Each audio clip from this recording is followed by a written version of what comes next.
donasi itu dilakukan adalah kita berharap menjadi stimulus, karena saat mulai dibuka donasi itu kan belum ada tanda-tanda akan dianggarkan, ya.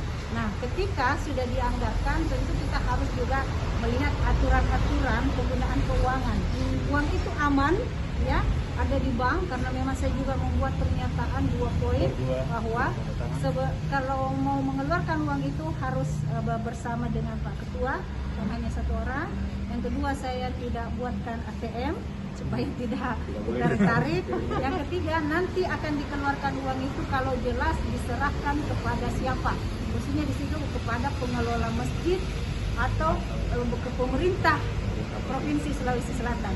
Nah, opsi-opsi itu tadi kami juga diskusikan, kalau disarankan juga kan untuk masjid, tapi saya katakan karena niatnya ini adalah untuk Masjid 99 Kuba, dan salah satu pernyataan di situ adalah menyerahkan ke pemerintah. Mungkin opsi inilah sebentar kami diskusikan, opsi ini akan kami tempuh, menyerahkan, ya, akan memungkinkan hibah ke Pemprov untuk itu. Uang itu akan kami serahkan ke Pemprov, mudah-mudahan penggunaannya menjadi dana apa dan bagaimana, ya tentu akan ada kebijakan untuk Berapa nilainya, Bu? 350